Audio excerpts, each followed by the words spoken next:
On va continuer euh, le dernier épisode qu'on a fait sur le Type Challenge.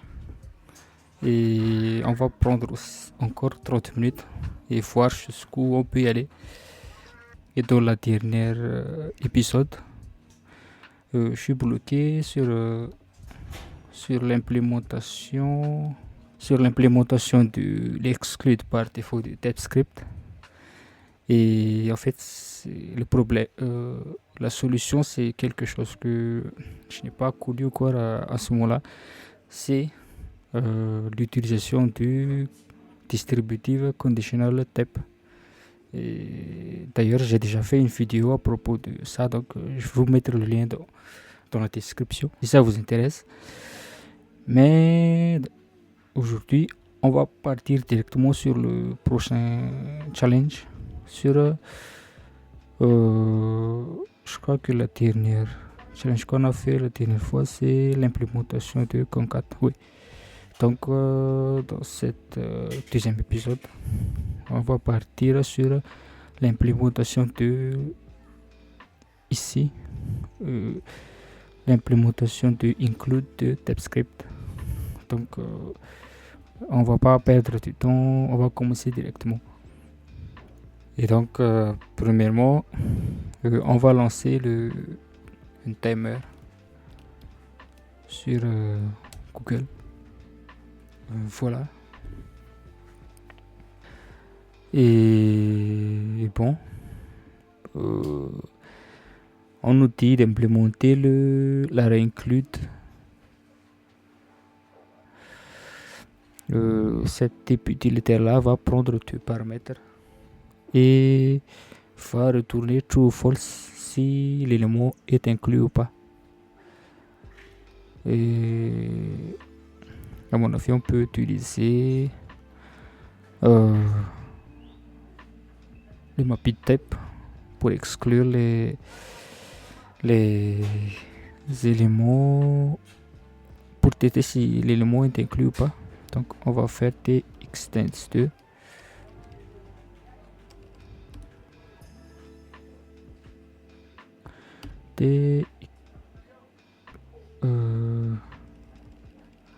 Pas T mais T2. Non. Pas T mais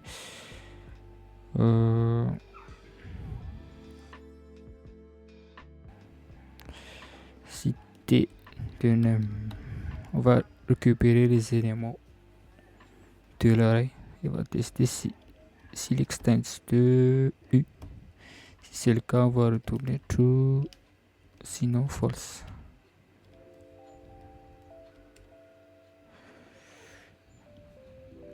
D'ailleurs, est-ce que ça marche? Oui.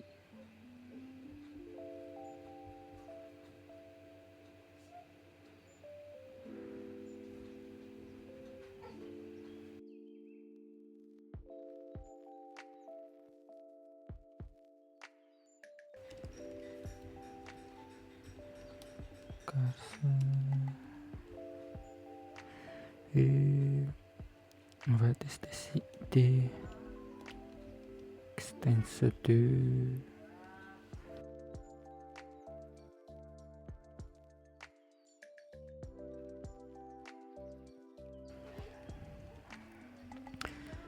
si c'est le cas, on va retourner true, sinon on va retourner false.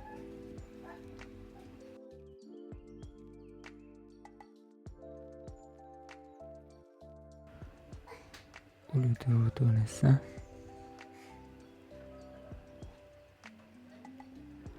je vais vous mettre is include 2 T de number.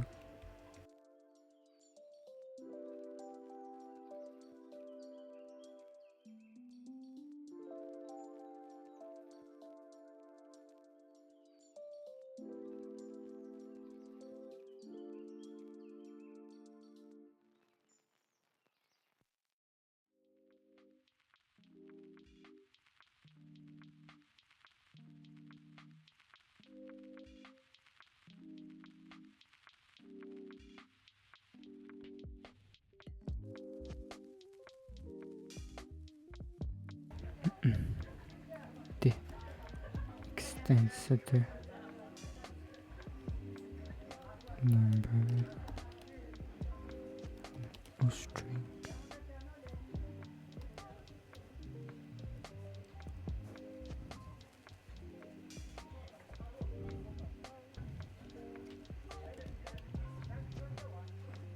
Ok. On y est presque.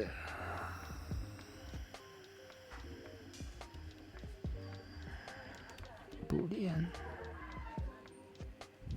Les amis, je suis bloqué là. Je ne vois pas vraiment où est-ce que je vais commencer.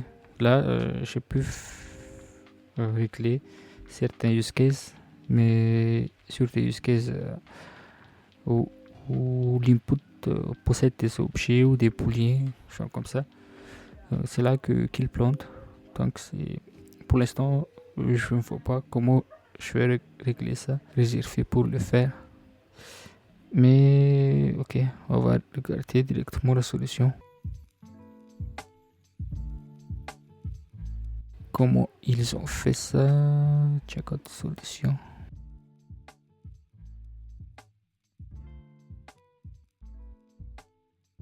C'est un peu plus long que ce que j'ai imaginé. En fait, il a testé d'abord si la longueur du tableau est 0. Si c'est le cas, on va retourner false directement. Sinon, si U égale à T0, donc il va retourner true parce que il est inclus. Sinon, si il a récupéré le reste de l'élément dans le tableau, parce que en haut on a déjà testé que si jamais si le premier élément est égal à U, donc il ne rentre pas dans cette bloc de condition là. Donc dans cette bloc de condition, on est déjà sûr que le premier élément n'est pas le U, et donc il a récupéré le reste les éléments du tableau, et ensuite il a fait une petite récursion sur include et ainsi de suite. Je n'ai pas vraiment en tête cette idée là, donc c'est tant mieux. C'est une occasion aussi pour apprendre, donc c'est pas grave. Donc on va essayer de continuer le challenge. Attends, d'abord je vais le réimplémenter ici. En fait, il a d'abord testé citer de length extends de 0. Si c'est le cas, on va retourner false, pas besoin d'aller plus loin. Donc on va se mettre à la ligne comme ça. Si U est égal à T de 0.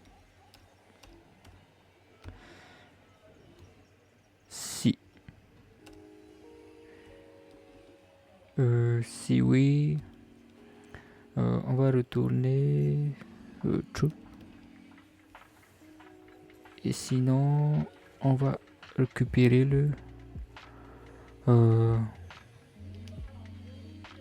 les restes des éléments du tableau, comme ça.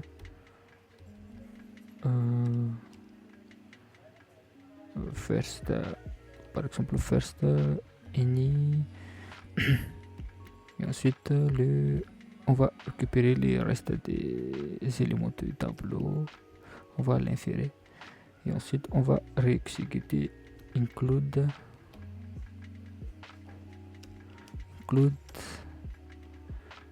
de R et U.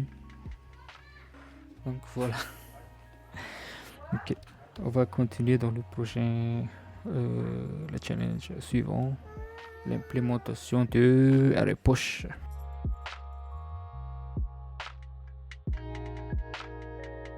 Là aussi, je crois que c'est la même approche qu'on doit utiliser. Donc, la première chose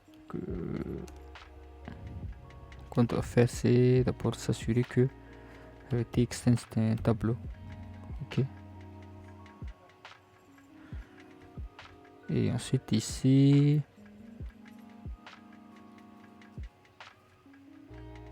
non, on va pas tester, on va lever cette contrainte là, mais plutôt on va le faire ici. Que si t extends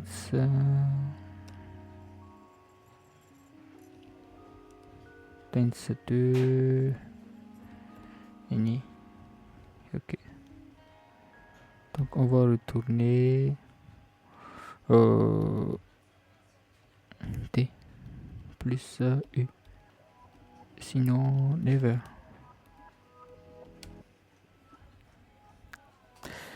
La suite. En fait, le 30 minutes est déjà dépassé, mais on va continuer un tout petit peu vu que je suis bloqué très longtemps sur l'implémentation de l'include. Donc on va aller dans le prochain challenge, l'implémentation du fonction un shift de JavaScript mais en mode type system. Donc c'est comme tout à l'heure, mais c'est l'inverse parce que on va faire entrer l'élément dans le premier index du tableau. Donc on va faire tester citer d'abord extends de any. Si c'est le cas, on va append u et ensuite on va ajouter t derrière, sinon on va retourner never. Ok. Et le dernier challenge en mode easy, c'est l'implémentation du built-in paramètre t de TypeScript sans avoir l'utiliser. Donc comment est-ce que ça doit faire, comment ça fonctionne en fait. Ce type utilitaire là va retourner les paramètres d'une fonction sous forme de tableau en sortie. Et donc par exemple là j'ai une fonction argument et argument 2 et en sortie il va retourner string et number et ainsi de suite. Ok, je crois que je peux faire directement un infer ici.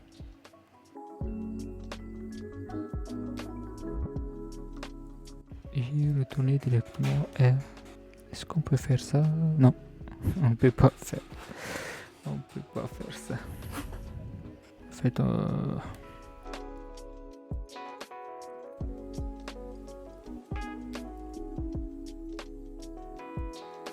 faire P.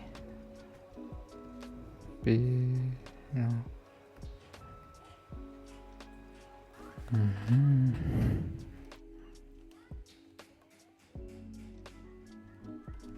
Voilà. En fait, j'ai chopé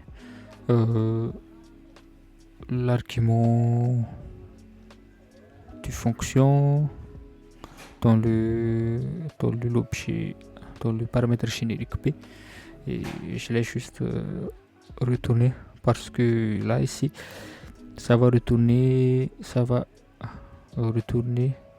un tableau d'arguments. Et donc, comme c'est un tableau d'arguments, donc j'ai chopé le type dans le générique P qui va aussi retourner donc le type de tableau d'arguments. Et voilà. Je crois que c'est bon pour aujourd'hui. Malheureusement, je n'ai pu faire que 4 challenges dans un challenge que je n'ai pas pu résoudre et qui m'a vraiment aussi prendre beaucoup plus de temps, mais j'espère que la prochaine fois on va y aller plus vite que que ça. Donc, je vous donne rendez-vous dans les prochains épisodes. Ciao.